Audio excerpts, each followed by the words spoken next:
I did this the other day, which sparked my idea to make this video, where I was trying to write something I was really passionate about, and I kept having this block of insecurity of like just feeling so frustrated anytime I tried to write something, or like it's like I have the ideas, I have the knowledge, but there's like a block in me being able to express it on paper. And it's really interesting how there's a nice metaphor you could use as like a zip file. Have you ever like tried to unzip a file on your computer? This might be just me when I was a kid, but I have this story of when I was a kid. I was trying to unzip a file and I couldn't unzip it on the computer with the normal program. And I just couldn't unzip the file.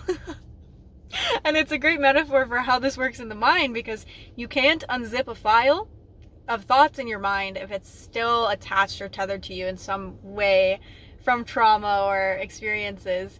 But when you notice a feeling, a block, if you're able to step into that higher level of observer consciousness, and you can kind of choose to unzip the thought, like what's underneath this feeling right now. And that's what I did the other day when I was feeling frustrated. I kind of unzipped, and it was like literally like a zip file. All the thoughts kind of came into my mind, and they were really negative and critical, and I looked at them, I recognized them, I chose to release them, and my creative flow was unblocked. I was able to flow freely writing on the paper in a way that I haven't been able to do in a long time, since, experiencing a lot of narcissistic abuse and abuse conditioning.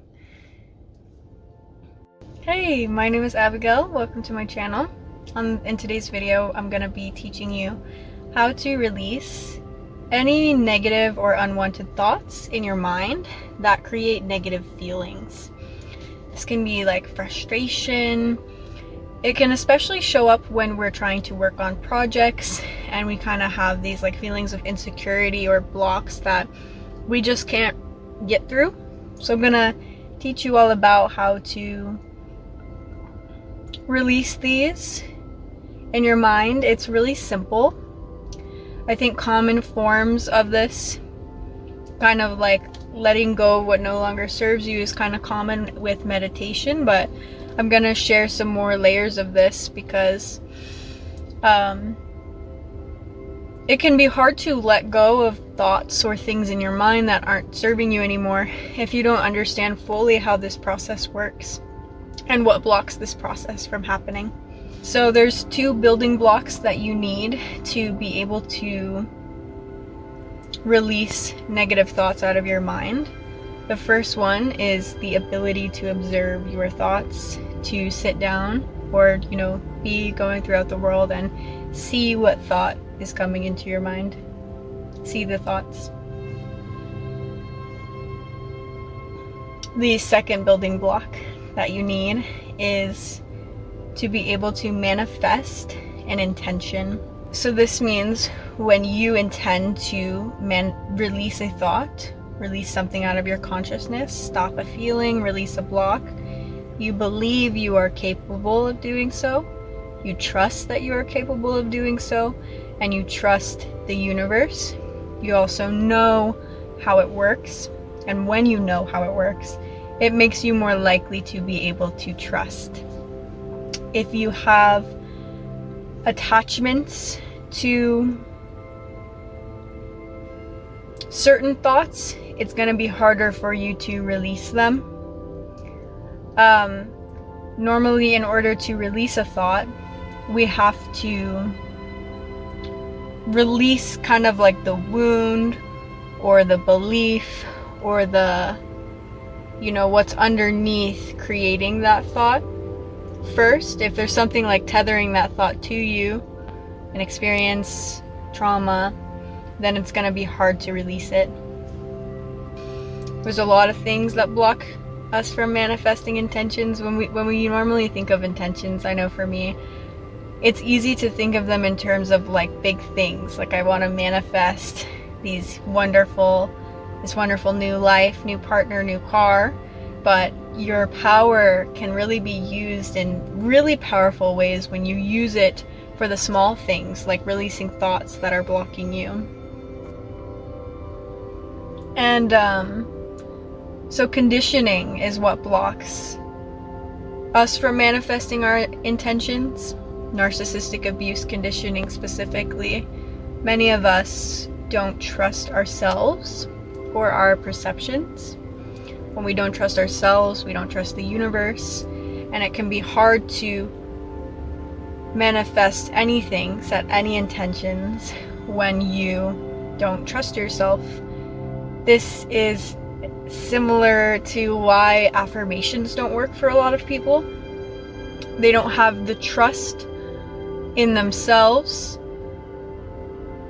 that you are capable as a sovereign being to release thoughts in your consciousness. Solar plexus, the Manipura chakra, is the center of personal power. If you have a lot of trauma or blocks there, if you were controlled, if you've been through abuse where you were controlled, blocks happen here where it is hard to be sovereign. Your sovereignty is affected, and sovereignty is how we manifest intentions as powerful light beings in this world. So once you know that, if you find it like really difficult to to set intentions, or when you set intentions or pray, things don't come to fruition, now you know why. There's nothing wrong with you. The world is actually designed in a way, narcissistic abuse is designed in a way that kind of dampens people's personal power and their ability to manifest in this way. So if you have these building blocks, how can you release your negative thoughts? It's a really simple process. We don't have to overthink it or overcomplicate things. It's simply that you have sovereignty over your mind and your consciousness. And how your mind works is that you have your thoughts that you can observe, that you see, but there are also thoughts in your subconscious or unconscious mind that you don't see. And those subconscious or unconscious thoughts together can create feelings of insecurity, frustration, or blocks that make you feel stuck and trapped with those feelings. But underneath it is the thoughts causing the feelings. So when a thought is unconscious or subconscious, it's kind of running your life on autopilot.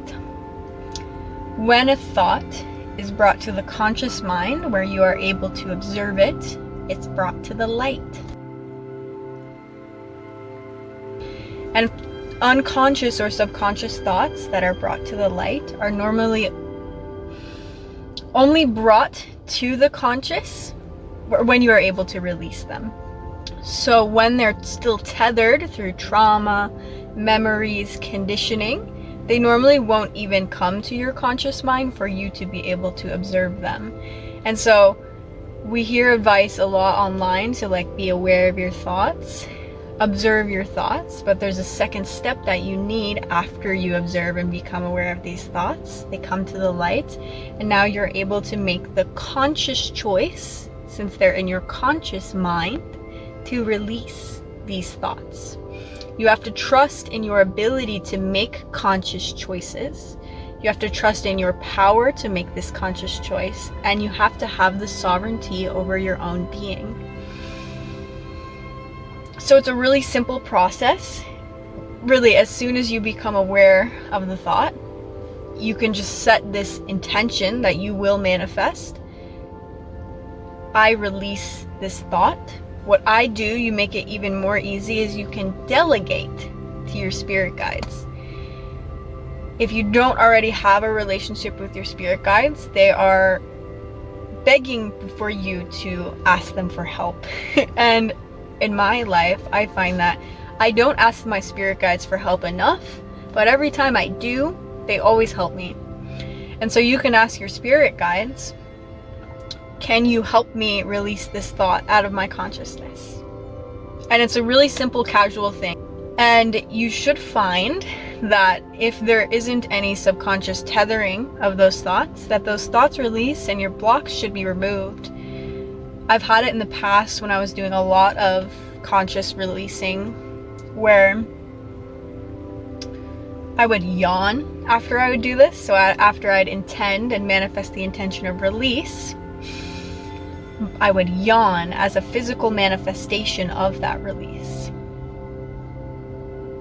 And so another thing that I want to say is that we don't need to dig into our mind to figure out, what we need to release or go and try and release things. It can be really difficult to like sit down in meditation and just try and release what no longer serves you, or just set this intention to release something that isn't at the surface. So you want to do this like in your present waking daily life.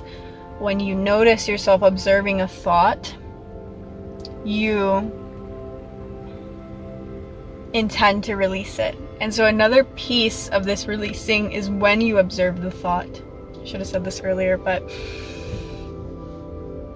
you have the ability to recognize that this thought doesn't have to be yours anymore. So first you become aware and observe the thought. Then you recognize this thought isn't me.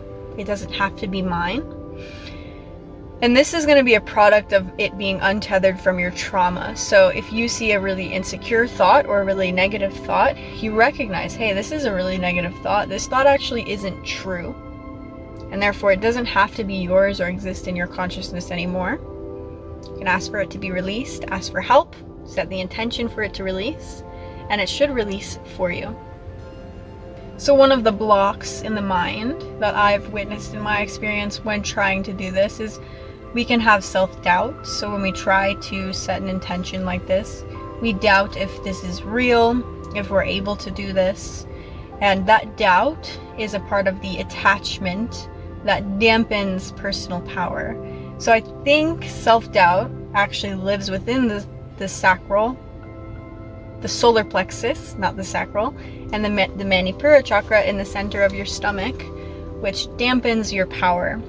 Working with your solar plexus, with your self-doubt, even just beginning the stages of releasing conditioning, as you do this, you will naturally become more aligned and able to use your personal power in these really impactful ways. I think that us being powerful light beings can be a kind of abstract, mystical concept in spirituality sometimes, but it's not mystical. It's the fact that when we heal, when we come into alignment, where we have this ability to improve our lives from a conscious place. So I thank you for watching. I appreciate you being here with me today. If this is your first time on my channel, it's so nice to meet you. Again, my name is Abigail Ellington. On this channel, we talk a lot about narcissistic abuse, healing, spirituality. I share some of my stories. I've been healing since I was 6 years old. I've been healing since I was 16 years old, not 6 years old. On the healing journey, my spiritual awakening really kicked into full gear when I was around 16 years old, and I got so deep into psychology, spirituality, studying art, all those things. So if you're new, I'd love to say hi to you. You can leave a comment, and I'll see you in my next video.